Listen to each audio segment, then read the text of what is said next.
York City to be with your brothers and your sisters at Amazon.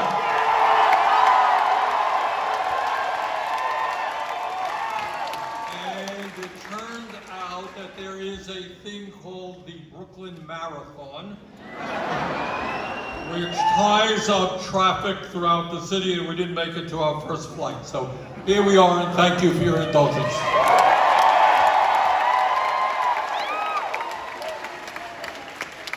What I want to say to you is it is an honor for me to be here because you are extraordinary American heroes and heroines.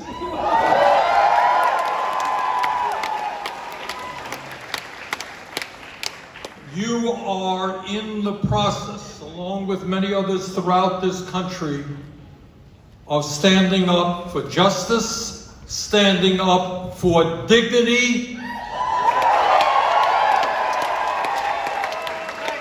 and helping to revitalize the trade union movement in this country, which will give workers a seat at the table.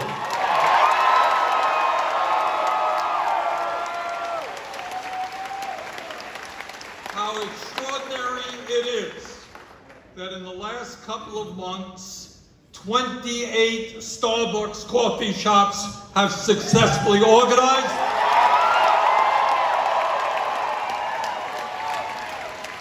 Including 7 here in Virginia.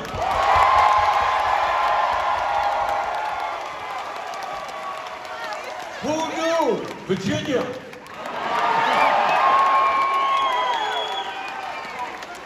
And what is extraordinary is that this movement is spreading like wildfire all across the country,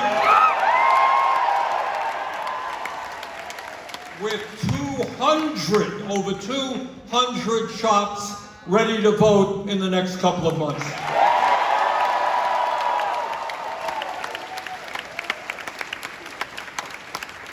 Now here is the easy part of this whole discussion. And the easy part is that those of you who work for Starbucks are working for a very profitable corporation whose profits increased by 31% last quarter. That's a lot of money.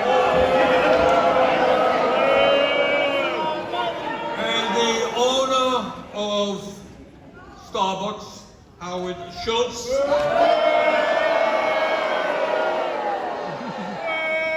became nearly $1 billion richer during the pandemic.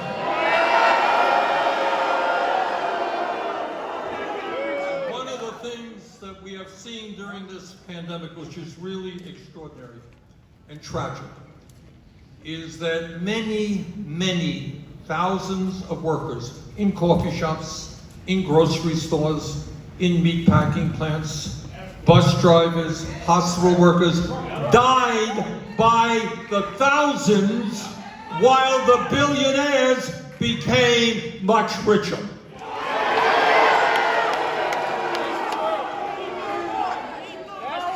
What this movement that you are helping to lead is about is to say that we are going to have an economy that works for all, not just Howard Schultz and other billionaires.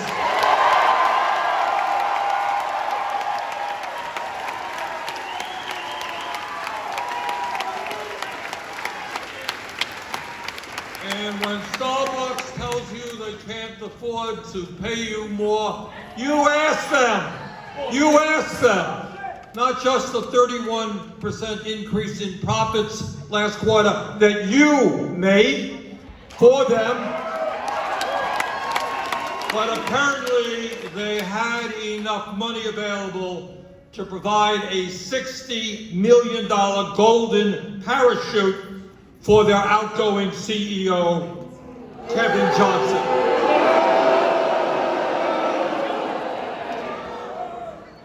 And now, apparently, they have millions more to hire anti-union consultants and lawyers to try to break the union.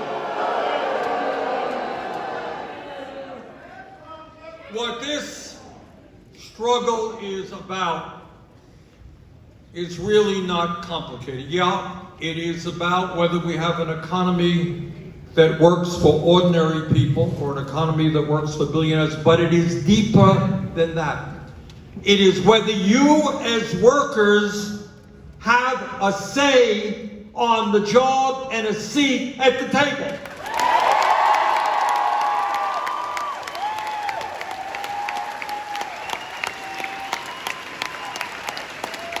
Now, I understand that Starbucks calls their workers partners. Well, if you consider employees partners, you don't break their efforts to form a union. You treat them with respect.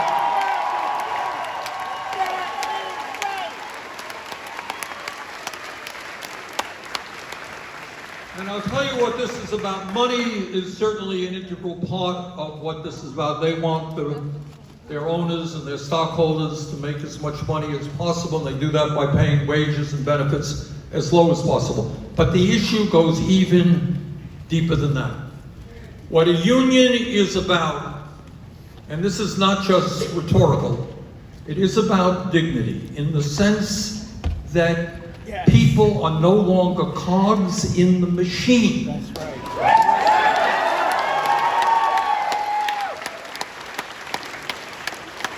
They are standing up and saying, this is what we need. We need decent wages, we need decent working conditions, we need decent schedules.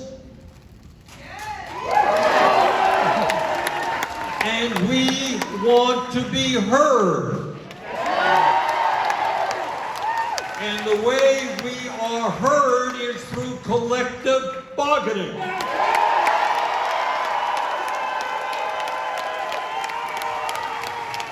Now, Starbucks will tell you, oh, we are like a family. Oh, you are our daughters and you are our sons, and we will listen to you. What this is about, again, it's not just money, it is about power. It is about whether they have the right to do anything they want. And it is time, in my view, not only at Starbucks, but all over this country, that working people stand up and say, we are not machines, we are not robots, we are human beings, we want to be treated with respect.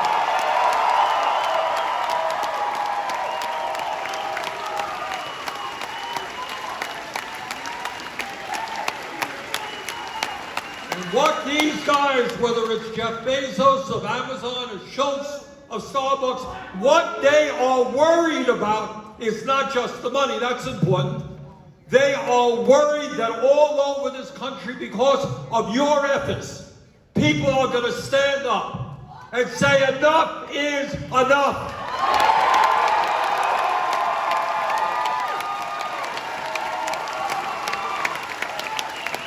We are, as you know, the richest country in the history of the world. But that reality does not filter down to working people. Half of our people, including many of you, are working paycheck to paycheck while billionaires get richer.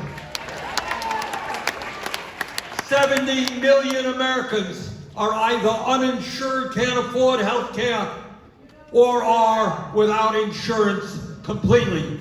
Millions, 45 million people are trying to pay off their student debts. People cannot afford to find an apartment that they can pay for. So what this struggle is about really is what kind of America we become. Are we an America where the people on top have the power to say, you're fired, I don't give a damn about you, this is what you're going to get, and that's the end of the discussion? Or do working people begin to have a seat at the table?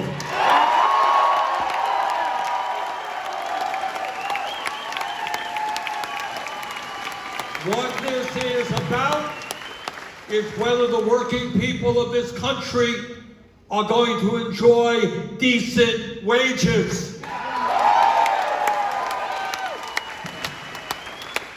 Whether you're going to have the quality health care that you need. And most importantly, whether you're going to have respect on the job.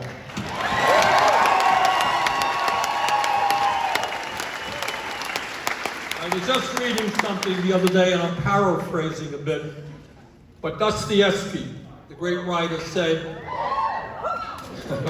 Dostoevsky names, yeah? He said that if you want to crush a person, put that person on a job that he or she hates. Now, I have talked to many Starbucks workers, and I learned a lot. I learned that many of you enjoy the job. You enjoy seeing people every day, making people feel better. Thank you for doing that. That is really important. You know, it is nice for people to come into a shop and know people and sit down. It's a crazy world out there, and it's just nice that people can walk into a shop and feel comfortable and feel good, and you help make that happen.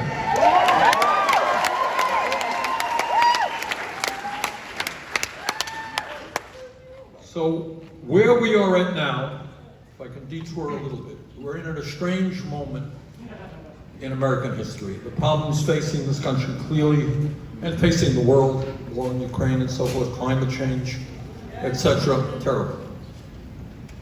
But the struggle right now is what kind of democracy we have in this country. And a democracy, brothers and sisters, is more than voting every 2 years or every 4 years. And I hope you do vote. Democracy is having a say on the job.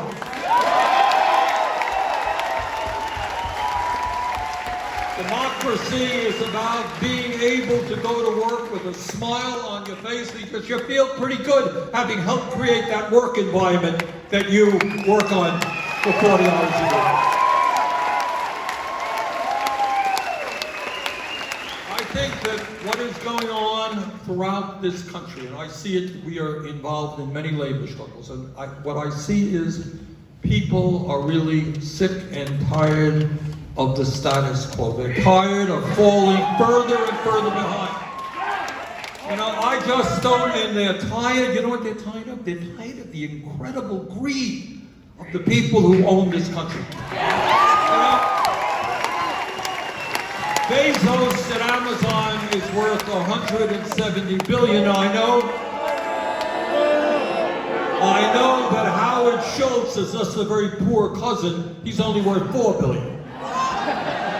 Struggling to get by. But how much does anybody need? Why can't they pay workers a living wage with decent benefits?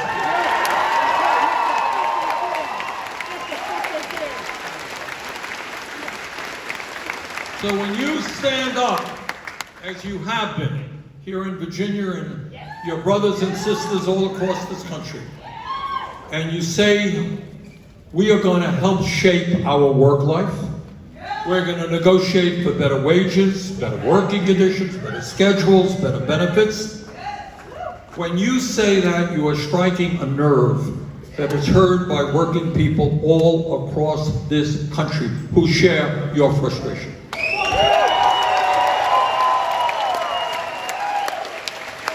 So I just want to thank you. I want to congratulate you. And our demand right now, and I will do my best as a United States Senator to make it happen. Our demand right now is to tell Mr. Schultz and the people who run Starbucks, stop the anti-union activities. Stop bringing people into back rooms, stop threatening people, stop intimidating people.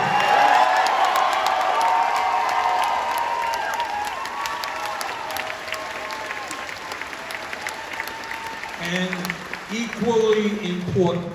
Start negotiating a first contract with those shops that have voted to form a union.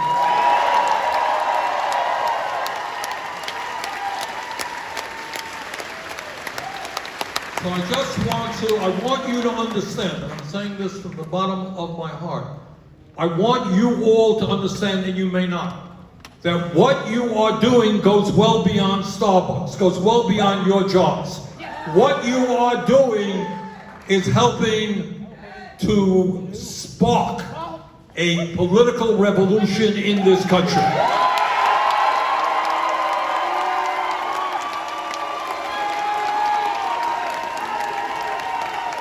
And I am absolutely certain that people all over this country admire your courage and your tenacity. They stand with you because you are doing exactly, in many ways, what they want to do as well.